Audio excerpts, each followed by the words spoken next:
విరుద్ధంగా కాంగ్రెస్ పార్టీతో vote bank రాజకీయాలు పాల్పడేటువంటి వ్యక్తులతో శక్తులతో కలిసినందుకు మహారాష్ట్ర ప్రజలు ముఖ్యంగా బాలాసాహెబ్ ఠాక్రే శివసేన అధినేత బాలాసాహెబ్ ఠాక్రే పట్ల విశ్వాసం ఉండేటువంటి ఓటర్లందరూ కూడా మూకుమ్మడిగా నరేంద్ర మోడీ గారి నేతృత్వంలోని ఎన్డీఏ పార్టీలకు మద్దతు ఇచ్చారు. ఇది చాలా మార్పు, స్పష్టమైనటువంటి మార్పు మహారాష్ట్రలో కనిపించింది. బాలాసాహెబ్ ఠాక్రే కొడుకైనటువంటి ఉద్ధవ్ ఠాక్రే, మానవుడైనటువంటి ఆదిత్య ఠాక్రే, వీళ్ళ మాటలను లెక్క చేయకుండా ప్రజలు బాలాసాహెబ్ ఠాక్రే మీద ఉన్నటువంటి అభిమానంతో,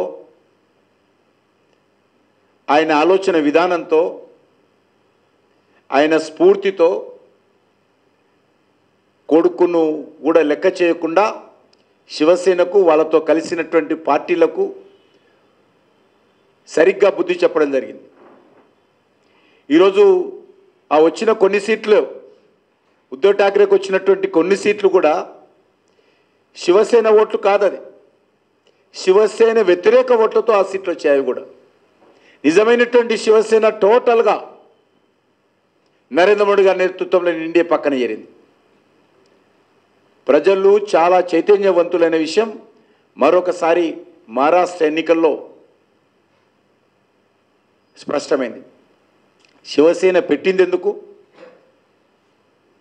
శివసేన ఏ లక్ష్యాల కోసం పెట్టారు, ఆయన కొడుకు పార్టీని ఎవరి చేతిలో పెట్టాడు, దానికి వ్యతిరేకంగా ప్రజలు ఏ రకంగానైతే శివసేన ఎమ్మెల్యేలు ఉద్ధవ్ ఠాక్రే మీద తిరుగుబాటు చేశారో, మహారాష్ట్ర ప్రజలు కూడా ఉద్ధవ్ ఠాక్రే మీద తిరుగుబాటు చేసి బాలాసాహెబ్ ఠాక్రే యొక్క ఆలోచన విధానంతో నరేంద్ర మోడీ గారి నాయకత్వానికి అండగా నిలబడడం అనేటువంటిది ఎన్నికల్లో మరొక ప్రత్యేకతని సందర్భంగా పనిచేస్తాం.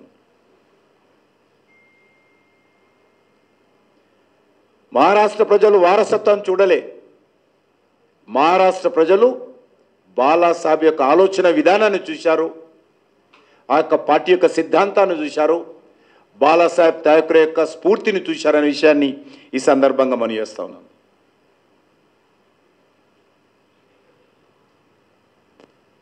మహారాష్ట్ర ఎన్నికల్లో రాజకీయ అవకాశవాదం, అహంకారంతో మునిగిపోయేటువంటి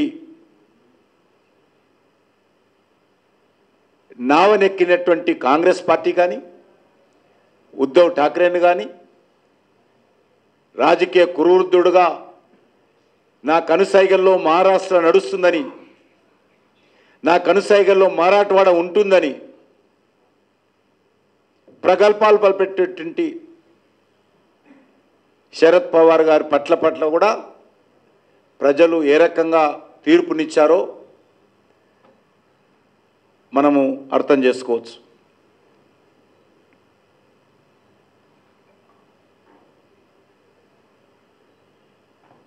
నూట 2 సీట్లలో పోటీ చేసినటువంటి కాంగ్రెస్ పార్టీ ఇంకా సీట్లు వస్తూ ఉన్నది, తగ్గుతూ ఉన్నది. ఇంకా 18 సీట్లు 20 సీట్లకు చేరుకున్నది.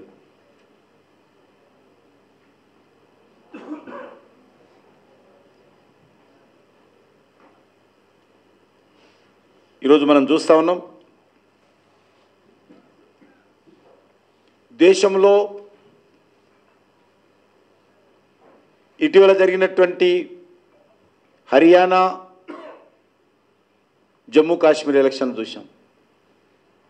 జమ్మూ కాశ్మీర్లో అత్యధికమైనటువంటి ఓట్లతో, గతంలో ఎన్నడూ లేనటువంటి సీట్లతో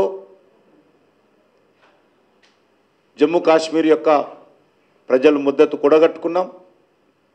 హర్యానాలో ఎవరు